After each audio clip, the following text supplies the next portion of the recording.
वन्देऽहं श्रीगुरु श्रीयुतपदकमलं श्रीगुरुं वैष्णवांश्च श्रीरूपं साग्रजातं सहगण रघुनाथान्वितं तं सजीवम्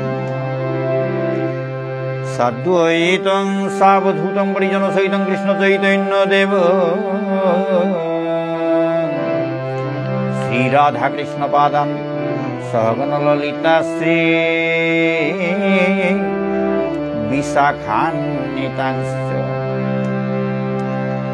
श्रीचैतन्यमनोभीष्टं स्थापितं येन भूतले स्वयं रूपपदा मह्यं ददाति स्वपदान्तिकं नमो विश्वदाय कृष्णप्रसाय बुद्धल श्रीमद्राधारमण दास वैष्णवबाजी महाराज इति नामिने नमो विश्वदाय कृष्णप्रसाय बुद्धल श्रीमद् गौरकान्त दास इति नामिने पंचतत्त्वात्मकं कृष्णं भक्तरूपस्वरूपको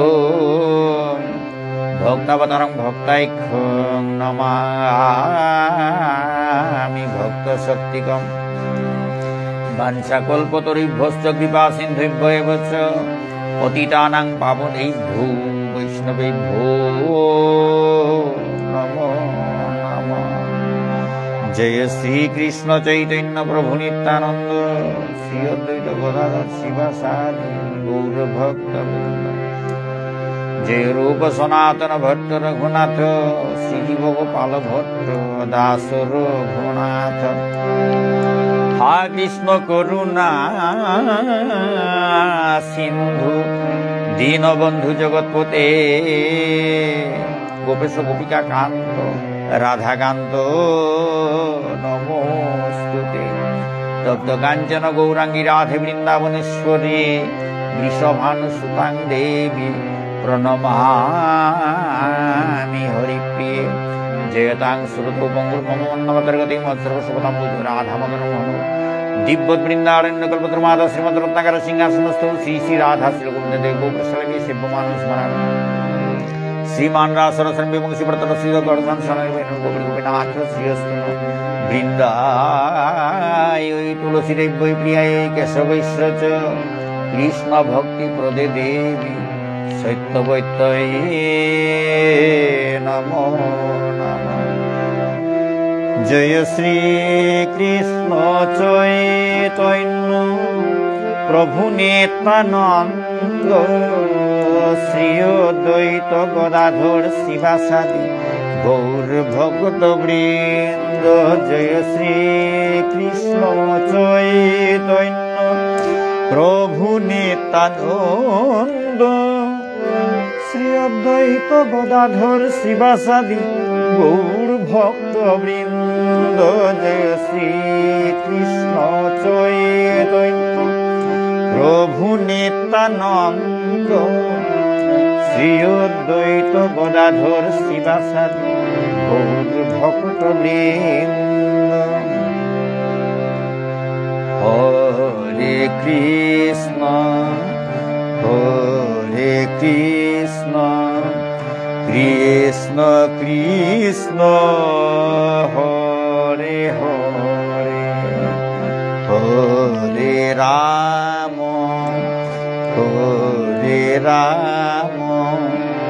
राम राम हरे हरे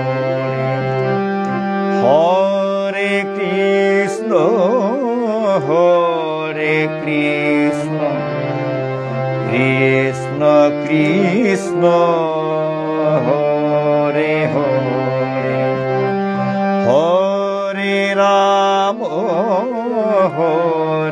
राम राम राम हरे हरे हरे कृष्ण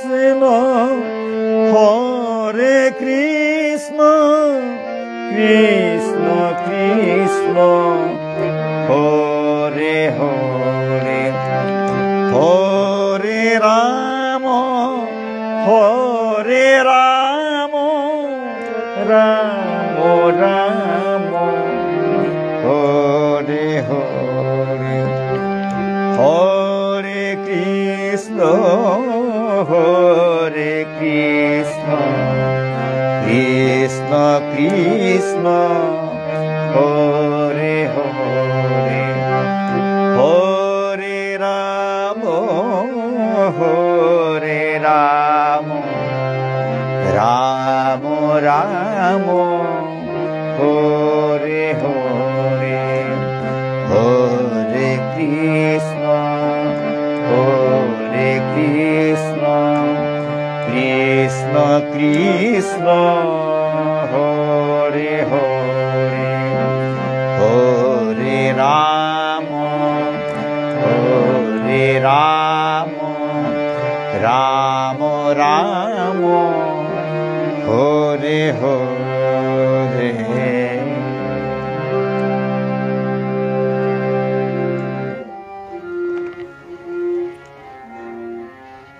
সুধী ভক্তবৃন্দ, এখন আমি পাঠ করতে যাচ্ছি শ্রীমদ্ ভগবদ গীতা তৃতীয় অধ্যায় কর্মযোগের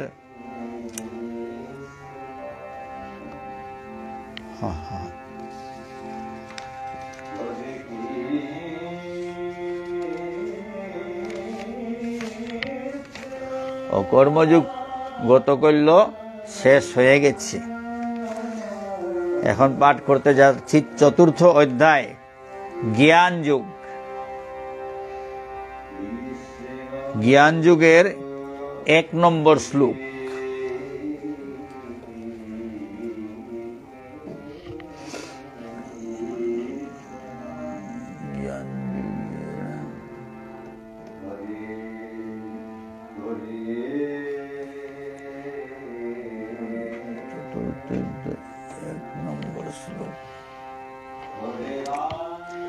জ্ঞান যুগ। শ্রী ভগবান উবাচ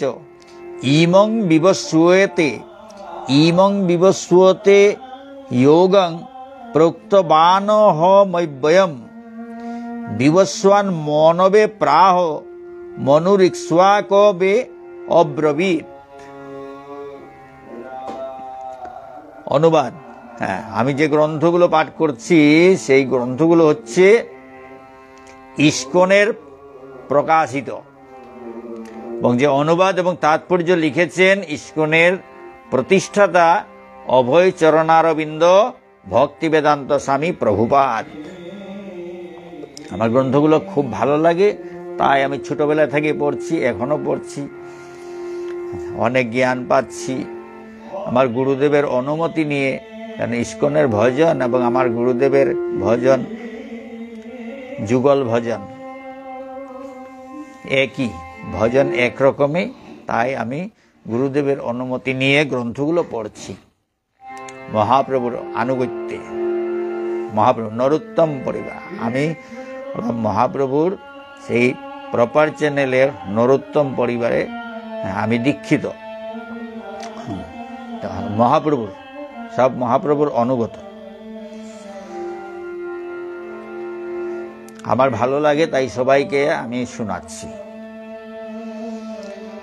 অনুবাদ। পরমেশ্বর ভগবান শ্রীকৃষ্ণ বললেন, আমি পূর্বে সূর্যদেব বিবস্বানকে এই অব্যয় নিষ্কাম কর্মসাধ্য জ্ঞানযোগ বলেছিলাম। সূর্য তা মানবজাতির জনক মনুকে বলেন, সূর্য তার মানবজাতির জনক মনুকে বলেন, এবং মনু তা ইক্ষ্বাকুকে বলেছিলেন।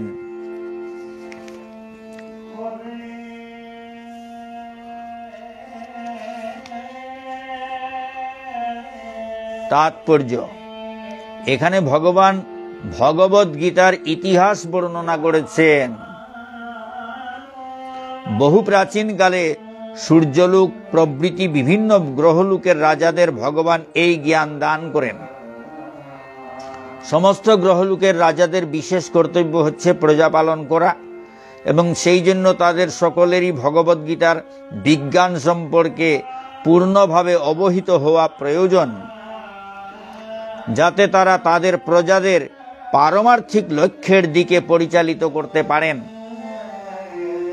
তাই ভগবানের কৃপায় এই জ্ঞান লাভ করে প্রাচীনকালের রাজারা মানুষকে কামনা বাসনার জড় বন্ধন থেকে মুক্ত হবার পথ প্রদর্শন করতেন। মানব জীবনের উদ্দেশ্যই হচ্ছে পারমার্থিক জ্ঞান আহরণ করা, ভগবানের সঙ্গে তার যে নিত্য সম্পর্ক রয়েছে সে সম্বন্ধে অবগত হওয়া।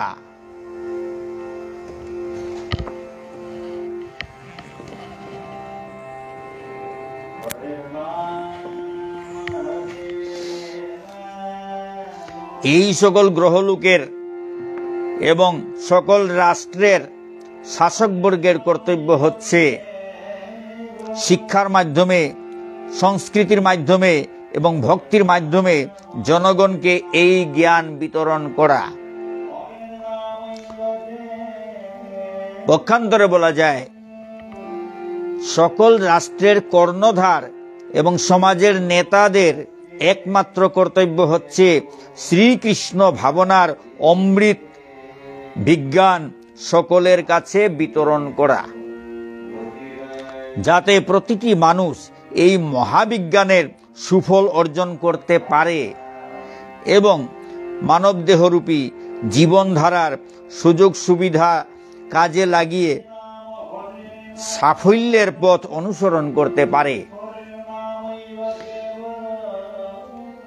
এই মহাকাল কল্পে সূর্যদেবের নাম বিবস্বান। তিনি হচ্ছেন সূর্যলোকের অধীশ্বর। এই সূর্য থেকেই সৌরজগতের সমস্ত গ্রহের সৃষ্টি হয়েছে। ব্রহ্মসংহিতাতে বলা হয়েছে, যচ্চক্ষুরেশ সবিতা সকল গ্রহাণাং রাজা সমস্ত সূরমূর্তিরশেষ তেজা জৈষ্যাজ্ঞয়া ভ্রমতি সংভৃত কালচক্র গোবিন্দমাদি পুরুষং তমহং ভজামি। ব্রহ্মা বলেছেন সমস্ত গ্রহের রাজা, অশেষ তেজা বিশিষ্ট সূরমূর্তি, সবিতা বা সূর্য জগতের চক্ষুস্বরূপ। সমস্ত গ্রহের রাজা অশেষ তেজ বিশিষ্ট সূরমূর্তি, সবিতা বা সূর্য জগতের চক্ষুস্বরূপ। তিনি যার আজ্ঞায় কালচক্রারূঢ় হয়ে ভ্রমণ করেন, সেই আদিপুরুষ গোবিন্দকে বা শ্রীকৃষ্ণকে আমি ভজন করি। সূর্য হচ্ছেন সমস্ত গ্রহের রাজা। তিনি সমস্ত গ্রহগুলিকে তাপ এবং আলোক দান করে তাদের পরিচালিত করেন। আবার এই সূর্য গ্রহের অধীশ্বর হচ্ছেন সূর্যদেব বিবস্বান। এই সূর্য গ্রহের অধীশ্বর হচ্ছেন সূর্যদেব বিবস্বান। ভগবান শ্রীকৃষ্ণের আদেশ অনুসারে তিনি তার কক্ষপথে পরিভ্রমণ করছেন। এই সূর্যদেবকে ভগবান তার অহৈতুকী কৃপার ফলে প্রথম শিষ্যরূপে গ্রহণ করে ভগবদ গীতার জ্ঞান দান করেন। এই থেকে আমরা বুঝতে পারি ভগবদ গীতা প্রাকৃত পণ্ডিতদের জল্পনা কল্পনার সামগ্রী নয়।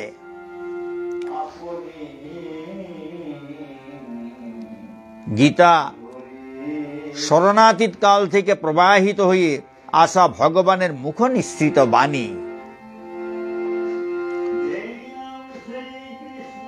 মহাভারতের শান্তি পর্বে আমরা ভগবদ গীতার ইতিহাসের উল্লেখ পাই। ত্রেতা যুগাদ্যৌ চ তত বিবস্বান মনবে দদৌ মনুশ্চ লোক বৃত্তর্থং সুতা ইক্ষ্বাকবে দদৌ ইক্ষ্বাকুনা চ কথিত ব্যাপ্য লোকানবস্থিত। ত্রেতা যুগের প্রারম্ভে ভগবত তত্ত্বজ্ঞান বিবস্বান মনুকে দান করেন। মানব সমাজের পিতা মনু এই জ্ঞান তার পুত্র শশায়গরা পৃথিবীর অধীশ্বর এবং রঘুবংশের জনক ইক্ষ্বাকুকে দান করেন। এই রঘুবংশে শ্রীরামচন্দ্র আবির্ভূত হন। সুতরাং ভগবদ্গীতা মহারাজ ইক্ষ্বাকুর সময় থেকেই মানব সমাজে বর্তমান।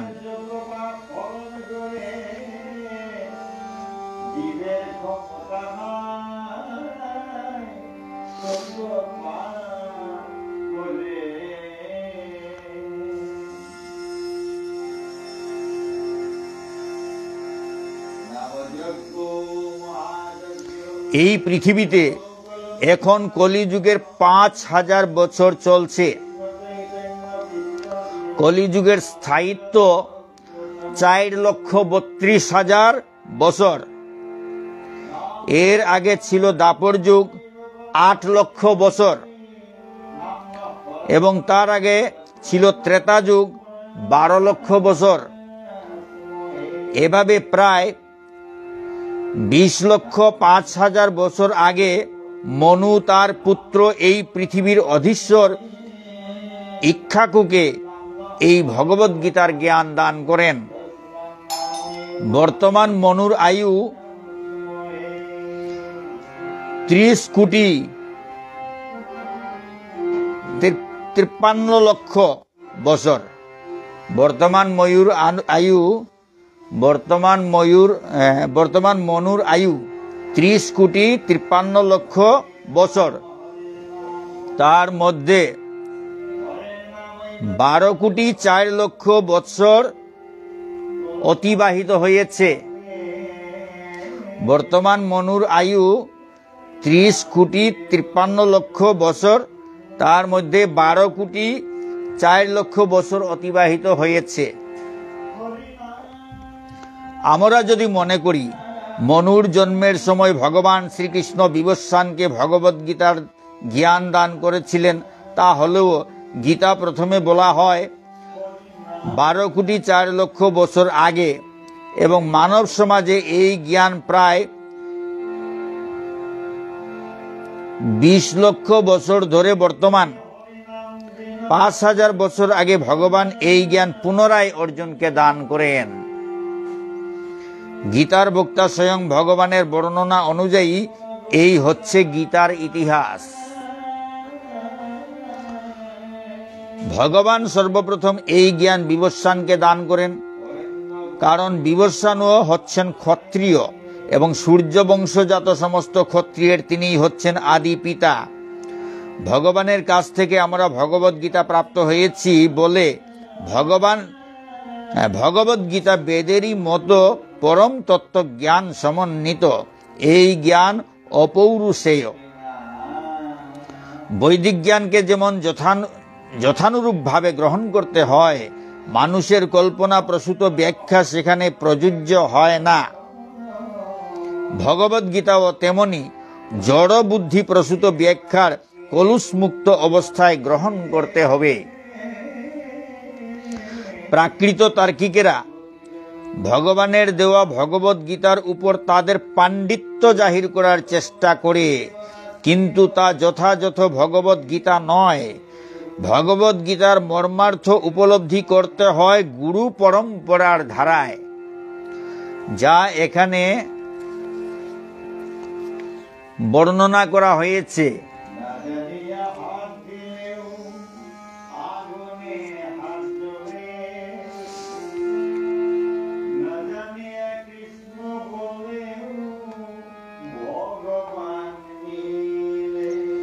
এই জ্ঞান ভগবান প্রথমে বিবস্বানকে দান করেন।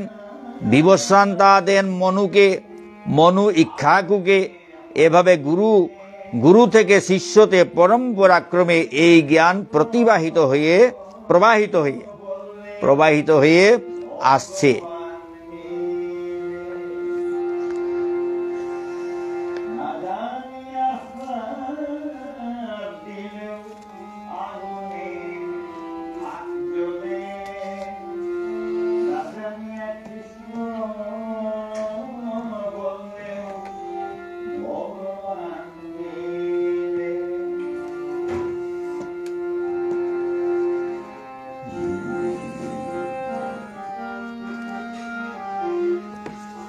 গীতা পড়া হয়ে গেল। এখন শ্রীমদ্ ভাগবত দশম স্কন্ধ 15 নম্বর অধ্যায় ধেনুকাসুর বধের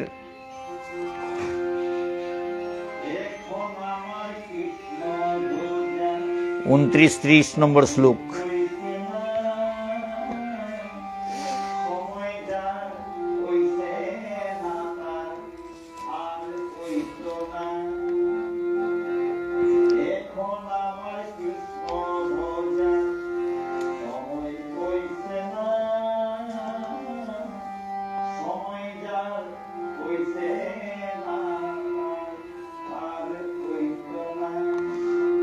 ফলানাং পততাং শব্দং নিশম্যাসুর রাসভ অভ্যধাবৎ ক্ষিতিতলং সনগং পরিকম্পয়ন।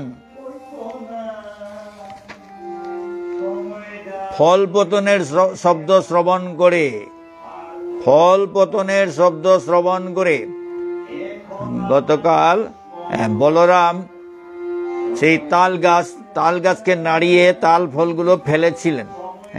গতকাল পড়া হয়েছে।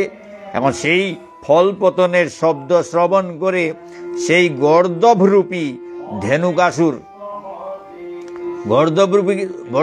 গর্দভরূপী ধেনুকাসুর ভূতল ও বৃক্ষসমূহ কম্পিত করে আক্রমণের জন্য ধাবিত হয়ে এলো। ফল পতনের শব্দ শ্রবণ করে সেই গর্দভরূপী ধেনুকাসুর ভূতল ও বৃক্ষসমূহ কম্পিত করে আক্রমণের জন্য ধাবিত হয়ে এলো। 30 নম্বর শ্লোক। সমেত্য তরসা প্রত্যগ দ্বৈভ্যাং পদ্ভ্যাং বলং বলি নিহত্য রসি কাশব্দং কুঞ্চন পর্যসরৎ খল। সমেত্য তরসা প্রত্যগ দ্বৈভ্যাং পদ্ভ্যাং বলং বলি নিহত্য রসি কাশব্দং মুঞ্চন পর্যসরৎ খল।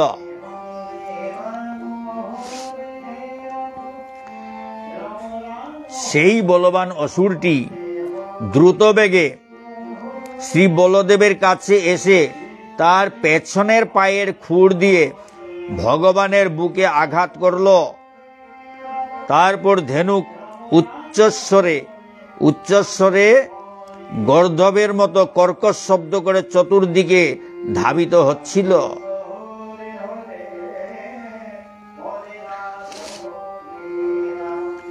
এখানে শ্রীমদ্ ভাগবত, আজকের শ্রীমদ্ ভাগবত পাঠ শেষ হলো। এখন পড়তে যাচ্ছি শ্রী চৈতন্য চরিতামৃত।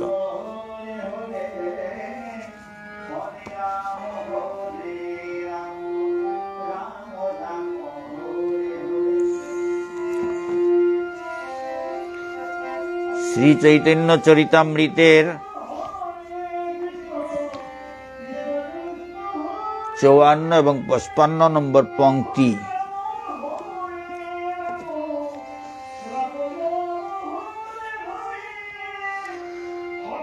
যদ্যপি তিনের মায়া লইয়া ব্যবহার, তথাপি তৎস্পর্শ নাহি সবে মায়া পার।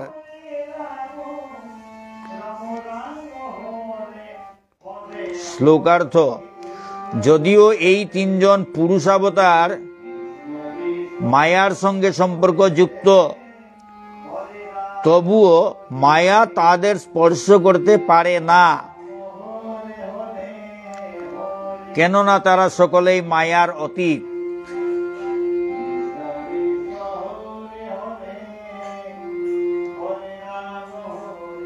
55 নম্বর শ্লোক। এতদিশো ন মিশৈস্য প্রকৃতিস্থোপি তদ্গুণৈ ন যুজ্যতে সদাত্মস্থৈর যথা বুদ্ধিস্তদাশ্রয়া।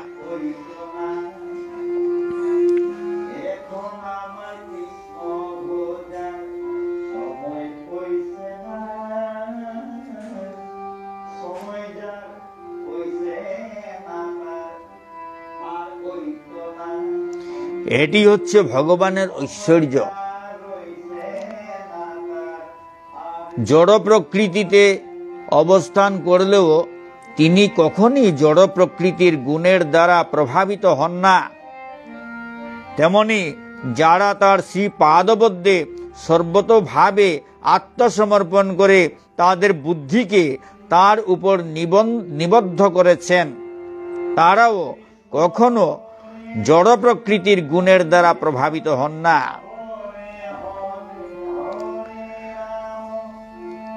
এটি হচ্ছে ভগবানের ঐশ্বর্য। জড় প্রকৃতিতে অবস্থান করলেও তিনি কখনই জড় প্রকৃতির গুণের দ্বারা প্রভাবিত হন না। তেমনি যারা তার শ্রী পাদপদ্মে সর্বতোভাবে আত্মসমর্পণ করে তাদের বুদ্ধিকে তার উপর নিবদ্ধ করেছেন, তারাও কখনো জড় প্রকৃতির গুণের দ্বারা প্রভাবিত হন না। তাৎপর্য: এই শ্লোকটি শ্রীমদ্ ভাগবত থেকে উদ্ধৃত। যারা পরমেশ্বর ভগবানের শ্রী পাদপদ্মের আশ্রয় গ্রহণ করেছেন, যারা পরমেশ্বর ভগবানের শ্রী পাদপদ্মের আশ্রয় গ্রহণ করেছেন, তারা জড় প্রকৃতিতে অবস্থান করলেও জড় প্রকৃতির দ্বারা প্রভাবিত হন না। এভাবে ভগবানের শ্রীচরণে আশ্রয় গ্রহণ করতে হয়, তাহলে তার আর কোনো ভয় থাকে না। পরমেশ্বর ভগবানের আশ্রয় নিলে পরে পরমেশ্বর ভগবান তাকে দেখাশোনা করেন, রক্ষা করেন, সব বিপদ থেকে রক্ষা করেন। সুতরাং আর ভয় থাকে না। যারা পরমেশ্বর ভগবানের শ্রী পাদপদ্মের আশ্রয় গ্রহণ করেছেন, তারা জড় প্রকৃতিতে অবস্থান করলেও জড় প্রকৃতির দ্বারা প্রভাবিত হন না। ভগবানের শুদ্ধ ভক্ত জড় প্রকৃতির তিনটি গুণের মধ্যে অবস্থান করে গুণজাত বিভিন্ন কর্মে লিপ্ত হতে পারেন, কিন্তু তাদের কৃষ্ণ ভাবনাময় অপ্রাকৃত বুদ্ধির প্রভাবে তারা কখনই জড় প্রকৃতির সেই গুণগুলির দ্বারা প্রভাবিত হন না।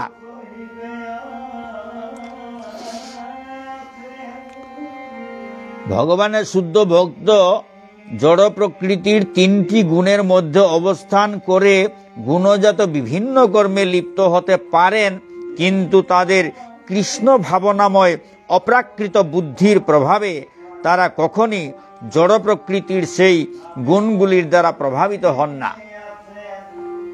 তাই পরমেশ্বর ভগবান এবং তার অনুগত সেবাপরায়ণ ভক্তরা জড় প্রকৃতির কলুষ থেকে মুক্ত। জড় প্রকৃতির কোনো কলুষ তাদেরকে স্পর্শ করতে পারে না। জড় জগতের জড় প্রকৃতির 17 গুণ তাদের স্পর্শ করতে পারে না। জড় প্রকৃতির কোনো জড় আপদ বিপদ শুদ্ধ ভক্তকে স্পর্শ করতে পারে না, কিন্তু সেভাবে শুদ্ধ ভক্ত হতে হবে। মহাপ্রসাদ ভুজি হতে হবে, ভগবানের শরণাগত হবে, ভগবানের আশ্রয় নিতে হবে, গুরুর আশ্রয় নিতে হবে, গুরু আনুগত্য, গোপী আনুগত্য, কিন্তু গুরুকে তো গুরুর আনুগত্য স্বীকার করতেই হবে। গুরুর মাধ্যমে ভগবানকে পাওয়া যায়। গুরুরূপে ভগবান আছে। জীবের নিস্তার লাগি নন্দসুত হরি ভুবনে প্রকাশন গুরু রূপ ধরি। সেই গুরুর চরণে আশ্রয় নিতে হয় এবং সমর্পণ করতে হয় এবং গুরুদেবের আদেশ অনুসারে মহাপ্রসাদ গ্রহণ করতে হয়। তো সেই মহাপ্রসাদের গুণে ভগবত কৃপা লাভ করা যায়, ভগবানের আশ্রয়ে সত্যিকারের আশ্রিত হওয়া যায়, ভগবান তাকে সর্বতোভাবে রক্ষা করেন। ভগবান বলেছেন মুখ্য যুগে, সর্বধর্মান পরিত্যজ্য মামেকং শরণং ব্রজ অহং ত্বাং সর্ব পাপেভ্যো মোক্ষয়িষ্যামি মা শুচ। সব ধর্ম পরিত্যাগ করে শুধু আমার শরণাগত হও, আমি তোমাকে সব পাপ থেকে মুক্ত করব। ভয় পেও না, চিন্তা করিও না। এইভাবে বলছেন। সুতরাং ভগবানের আশ্রয় নিলে পরে কোনো ভয় থাকে না। ভগবানের আশ্রয়ে যে থাকে তার ভয় থাকে না। সে এই জড়জগতের মধ্যেও তিনি ভগবানের নিকটে থাকে। একাদশী উপবাস করতে হয়।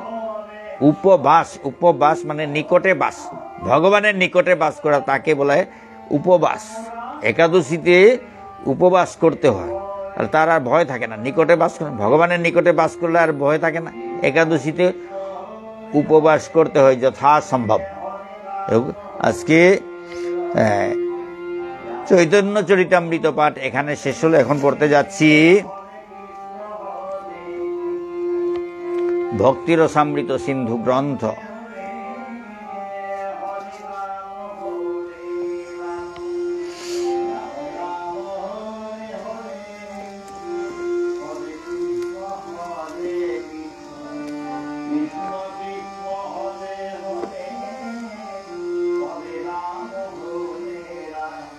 এই সিদ্ধান্ত শ্রীমদ্ ভাগবতে আরো দৃঢ়তাপূর্বক প্রতিপন্ন হয়েছে। করভাজন মুনি মহারাজ নিমিকে বলেছেন, সব গ্রন্থ রুজ পড়া হচ্ছে। কালকে যেখানে থেমেছিলাম সেখান থেকে আজকে পড়া শুরু হচ্ছে। সুতরাং আজকের পাঠ ভালো মতো বুঝতে গেলে গতকালকের সেই ভিডিও দেখতে হবে। গতকালকেরটা ভালো মতো বুঝতে হলে তার আগের দিনের ভিডিও দেখতে হবে। এভাবে একটার পর একটা ভিডিও পোস্ট করা হচ্ছে। এই সিদ্ধান্ত শ্রীমদ্ ভাগবতে আরো দৃঢ়তাপূর্বক প্রতিপন্ন হয়েছে। করভাজন মুনি মহারাজ নিমিকে বলেছেন, হে রাজন,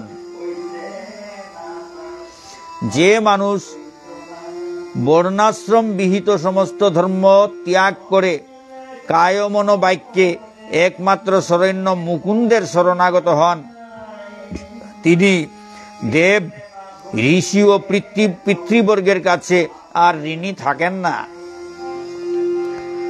যে মানুষ বর্ণাশ্রম বিহিত সমস্ত ধর্ম ত্যাগ করে কায় মনো বাক্যে একমাত্র শরণ্য মুকুন্দের শরণাগত হন, তিনি দেব, ঋষি ও পিতৃবর্গের কাছে আর ঋণী থাকেন না এবং তাদের প্রতি তার কোনো কর্তব্য থাকে না। অর্থাৎ যিনি ভগবানের শরণাগত হয়েছেন, একমাত্র শরণ্য মুকুন্দের শরণাগত হন, আর ধর্মকর্ম করতে লাগে না। গীতাতে ভগবান যা বললাম, সর্বধর্মান পরিত্যাজ্য মামেকং শরণং ব্রজ, সব ধর্ম পরিত্যাগ করে শুধু আমার শরণাগত হও, তাহলে আমি তোমার সমস্ত পাপ থেকে তোমাকে আমি মুক্ত করব, চিন্তা করিও না। এইভাবে বলছেন। এখানেও করভাজন মুনি নিমিকে বলছেন, হে রাজন, যে মানুষ বর্ণাশ্রম বিহিত সমস্ত ধর্ম ত্যাগ করে কায় মনোবাক্যে, কিরকম শরণাগত? কায় মনোবাক্যে একমাত্র শরণ্য মুকুন্দের শরণাগত হন, তিনি দেব, ঋষি ও পিতৃবর্গের কাছে আর ঋণী থাকেন না এবং তাদের প্রতি তার কোনো কর্তব্য থাকে না। তার কোনো কর্তব্য থাকে না। পরমেশ্বর ভগবান শ্রীকৃষ্ণের শরণাগত হলে আর তার কোনো ধর্ম পালন করতে হয় না, কোনো ঋণ থাকে না। ভগবানকে সন্তুষ্ট করলে সবাই সন্তুষ্ট হয়ে যায়।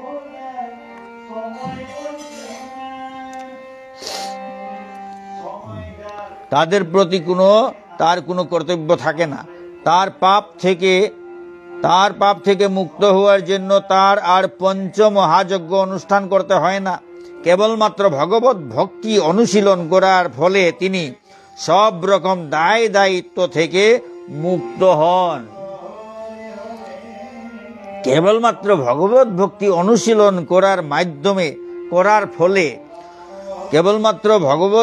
অনুশীলন করার ফলে তিনি সব রকম দায় দায়িত্ব থেকে মুক্ত হন।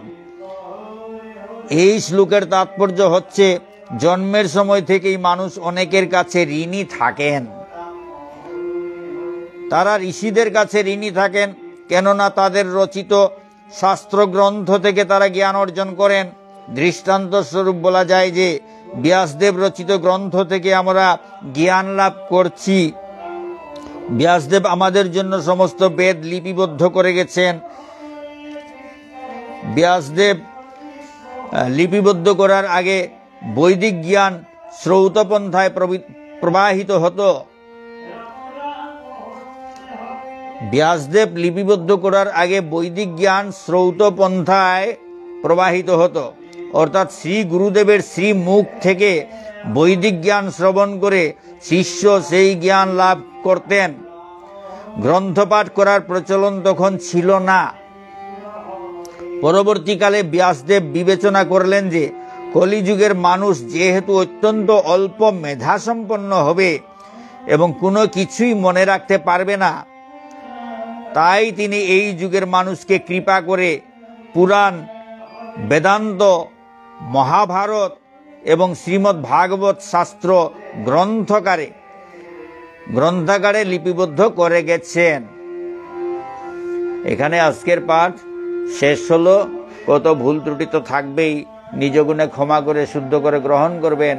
জয় শ্রী শ্রী রাধা গিরিধারী কি জয়, শ্রী শ্রী নিতাই গৌর পঞ্চদত্ত কি জয়, শ্রী শ্রী গুরু মহারাজ কি জয়, অনন্ত গুরু বৈষ্ণব ভক্তবৃন্দ কি জয়, শ্রীমদ্ ভগবত গীতা কি জয়, শ্রীমদ্ ভাগবত পুরাণ কি জয়, শ্রী চৈতন্য চরিতামৃত কি জয়, ভক্তি রসামৃত সিন্ধু গ্রন্থ কি জয়। রাধে শ্যাম।